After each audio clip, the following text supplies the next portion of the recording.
जय श्री राम दोस्तों, मैं रीना चौहान आप सभी का स्वागत करती हूँ Laddu Gopal ji YouTube channel SR के टिप्स में।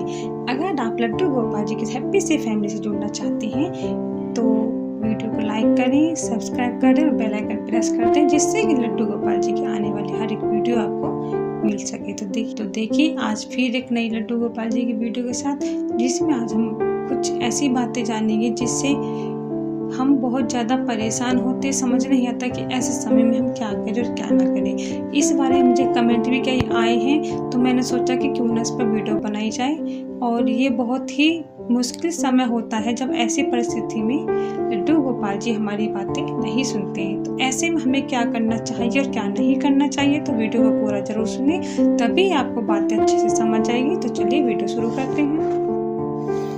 देखिए दोस्तों, जब हम अपनी परेशानी में घिर जाते हैं चारों तरफ से, तो सिर्फ भगवान को याद करते हैं, क्योंकि ऐसे समय में सबसे पहले अपने ही साथ छोड़कर जाते हैं। ये बिल्कुल सही बात है, हर किसी के साथ ऐसा होता है। लेकिन जब अपने साथ ना दें तो भगवान का हमें क्या भरोसा, क्योंकि वो तो दिखाई भी नहीं देते, पता नहीं दुनिया में है भी या नहीं। तो बहुत सारी बातें दिमाग में ऐसे आते हैं। लेकिन जब कोई भक्त आकर हमसे कहता है कि ऐसा कुछ नहीं, आप एक बार आजमा कर देखो, प्रभु से मन लगा कर देखो, बांके बिहारी जी के दर्शन करने चाहिए, एक बार उन्हें अपना बनाइए, तो उस समय हमें कुछ अपनापन सा लगता है, हमें लगता है कि शायद कुछ है।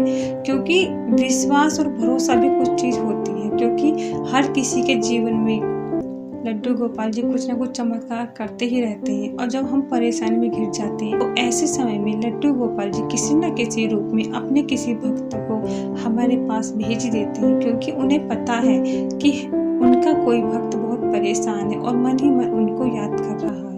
हम चाहे लड्डू गोपाल जी की सेवा करें या ना करें, तो ऐसे समय में हम अगर सच्चे मन से एक बार भी प्रभु को याद करते हैं तो वो हमारी पुकार सुनते हैं। लेकिन हमें रास्ता नहीं दिखाई देता, इसलिए किसी ना किसी को वो किसी रूप में भेज ही देते हैं। तो अब हमें क्या करना चाहिए? देखिए, अगर आपके घर में लड्डू गोपाल जी हैं और आप अच्छे से सेवा करें, बहुत मन लगाकर सेवा कर रहे हो, लेकिन फिर भी परेशानियों ने घेर रखा है, तो ऐसे समय में मन भी हटने लगता है, क्योंकि विश्वास टूटने लगता है, समझ नहीं आता कि हम क्या करें क्या ना करें।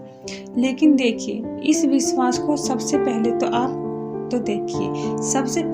आप इस विश्वास को मत टूटने दीजिए। चाहे कितना भी मुश्किल समय है, कितनी भी आपके पैर डगमगाए, कितनी भी कठिन परीक्षा भगवान आपके ले, सबसे पहले आप अपने विश्वास को पक्का रखिए। बस सोचिए कि जो करना है इन्हें करना है, सुख की उम्मीद मैं इनसे करती हूँ, तो दुख भी ये मुझे देंगे, दुख की भी मैं आशा करती हूँ, क्योंकि दुख के साथ सुख और सुख के साथ दुख चलते ही हैं, ये हमेशा ही चलते रहेंगे। तो इसलिए दुख से घबराना नहीं और सुख की चिंता छोड़ दे, क्योंकि सुख देने वाले भी वही हैं और दुख देने वाले भी वही हैं। दुख में भी उनका साथ मत छोड़िए और सुख में भी उनका साथ मत छोड़िए।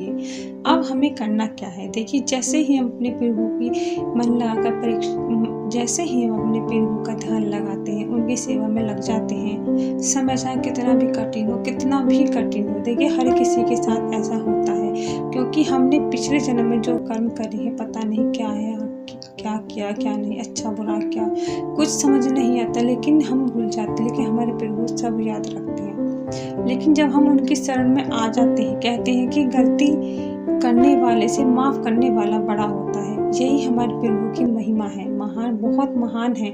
इसीलिए क्योंकि भगवान की शरण में जो जाता है वो उसकी हर गलती को माफ करते हैं, इसीलिए उन्हें बड़ा दर्जा दिया जाता है। क्योंकि कहते हैं, जब माँ बाप अपने बच्चों को डांटते हैं, गलती पर गुस्सा नाराज हो जाते हैं, लेकिन जब बच्चे उनसे गलती की माफ़ी मांगते हैं, तो माँ बाप भी अपने बच्चों को माफ़ कर देते हैं। हर किसी के साथ यही होता है, अगर हम किसी के साथ गलत करते हैं और अपनी गलती का एहसास करते हैं, अपनी गलती मानते हैं, तो वो हमें माफ़ कर देता है। तो ये बहुत कम लोगों में ऐसा होता है।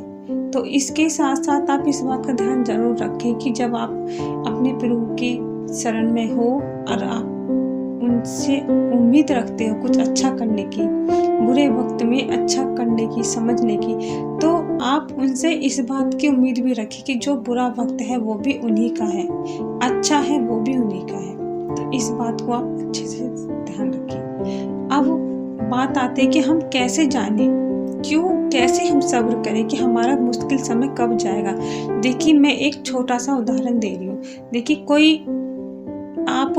कोई ऐसा धागा लीजिए या कोई स्वेटर बुनने वाली ऊन लीजिए, आप उसे इल्झा दिए, बहुत बुरी तरह से उसे इल्झा दीजिए, ठीक है। फिर आप उसको सुलझाने की कोशिश करिए।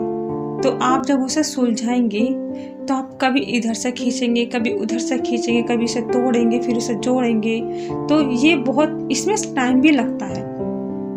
इस उलझन को सुलझाने में जो समय लगता है, तो इसी तरीके से हमारे पीढ़ू को भी हमारे बुरे कर्मों को सही करना और हमारे कर्मों का सही फल देना, बुरे वक्त को दूर भगाना और अच्छे वक्त को हमारे सामने लाकर खड़ा करना, तो उनको भी ऐसा करने में थोड़ा समय लगता है। तो इतना समय हम अपने पीढ़ू को देना चाहिए। उनकी शरण में सर झुकाते हुए उन्हें प्रणाम करना चाहिए कि हे पीढ़ू, मैं आपकी शरण में हूँ, जैसा आप चाहो वैसे रखना, मेरे नैया के खेपैया आप हैं। तो इस तरीके से मन को समझाएं और अपना कर्म करते जाएं, ठीक है। इसके साथ साथ आप देखना कहीं ना कहीं कोई ना कोई रास्ता निकल ही आता है। तो आप ऐसा करके जरूर देखें। तो इसी के साथ जय श्री श्याम, राधे राधे।